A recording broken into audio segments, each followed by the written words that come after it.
தியானத்தை புதிதாக தொடங்குவர்கள் மற்றவர்களோடு உங்களை நீங்கள் ஒப்பிட்டுக் கொள்ள வேண்டாம். நீங்கள் பண்ணிட்டே எந்த எதிர்பார்ப்பு இல்லாமல் அமைதியாக உட்காந்து ஆழ்ந்து பண்ணுங்க.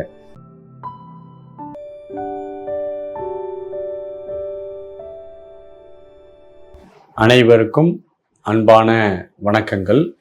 Meditation is the only way என்று சொல்வார்கள். தியானம்தான் ஒரே வழி. இந்த மனமானது சஞ்சலப்பட்டு கொண்டும் சங்கடப்பட்டு கொண்டும் ஏதோ ஒரு வகையில் எல்லாத்துக்கும் இருக்கு. பொருள் இருக்கிறவன், பொருள் நிறைய இருந்தாலும் வசதி இருந்தாலும் அவனும் ஏதோ ஒரு வகையான சலிப்பு துன்பத்தில் இருக்கிறான். பொருளே இல்லாதவன் பொருள் இல்லை அப்படிங்கிறதுல சலிப்புலையும் வருத்தத்துலையும் அவனும் துன்பத்தில் இருக்கிறான். அதிகாரத்தில் இருக்கிறவனும் துன்பத்தில் இருக்கிறான்.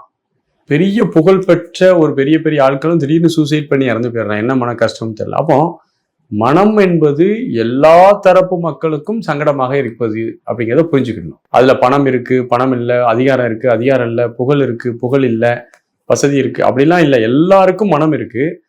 என்ன இருந்தாலும் இல்லாட்டாலும் மனதுல ஏதோ ஒண்ணு குறைவாக இருக்கிறது. அதனால ஏதோ ஒரு சலிப்பும், போட்டி, பொறாமை, அச்சம், பதட்டம், பயம் இப்படிங்கிற ஒரு குழப்பமான தன்மை எல்லா தரப்பு மக்களுக்கும் மனசுல இருக்குது. அப்போ எல்லாருக்குமே தியானம் என்பது அவசியம். தியானத்தை கண்ணை மூடி உட்கார்ந்து அமைதியா ஒரு 20 நிமிடம் உடலாலும் மனதாலும் தளர்வா ஓய்வாக இருந்து நாம் பழக்கப்படுத்தி கொள்ள வேண்டும். அப்படி பழக்கப்படுத்தி கொள்ளும் போது நமக்கு நிறைய அனுபவங்கள் வர ஆரம்பிக்குது. அந்த அனுபவங்கள் ஒரு சிலருக்கு வருது. ஆகா, தியானத்துல இப்படிலாம் அனுபவம் வருது அப்படின்னு ஒருத்தர் சொல்லும் போது புதுசா தியானம் பண்றோம், ஐயோ எனக்கு ஒண்ணுமே வரலையே அப்படின்னு நினைப்பான்.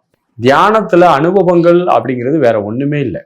உங்களுடைய மனமானது நுட்பமான நன்மையில இருக்குது அப்படிங்கிறத காமிக்கக்கூடியது.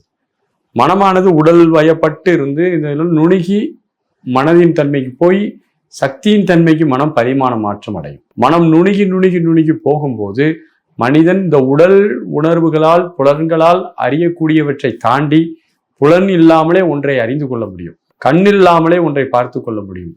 காது என்ற புலனை பயன்படுத்தாமலே ஒன்றை கேட்டு அறிந்து கொள்ள முடியும். நுகர்தல் திறன் இல்லாமலே ஒன்றை உணர்ந்து கொள்ள முடியும். அதாவது புலன்களை கடந்த ஒரு நிலையை மனமானது அறிந்து கொள்ளக்கூடிய திறன் ஏற்படும். அதுதான் நம்ம என்ன சொல்றோம், நுண்மான் நுழை புலன் அறிவு என்று சொல்வோம். இதுதான் 7வது அறிவுன்னு சொல்லுவாங்க. எல்லா புலன்களையும் பயன்படுத்தாமல் வேற ஒரு தன்மையில பரிமாணத்துல இருக்கக்கூடியவற்றை உற்று அறிந்து கொள்ளக்கூடிய திறன் ஏற்படுவது தியானத்துல ஒரு மெஷர்மெண்ட், ஒரு அளவுகோலா பார்க்கப்படுது. நம்ம தியானம் நல்லா நுணுகி போனா இயற்கையாகவே மனம் இந்த உடலை கடந்த ஒரு பரிமாணத்திற்கு, வேற்று பரிமாணத்திற்கு செல்ல தொடங்குவதால் இந்த அவுட் ஆஃப் பாடி எக்ஸ்பீரியன்ஸ் என்பது நமக்கு நிறைய வர ஆரம்பிக்கும். அது ஒரு தியானத்தில் அளவுகோல். இது எனக்கு வரல அப்படின்னு நீ நினைக்க வேண்டாம்.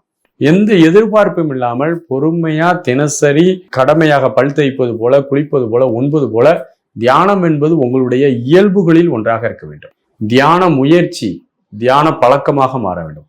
தியான பழக்கம் தியான வழக்கமாக மாற வேண்டும்.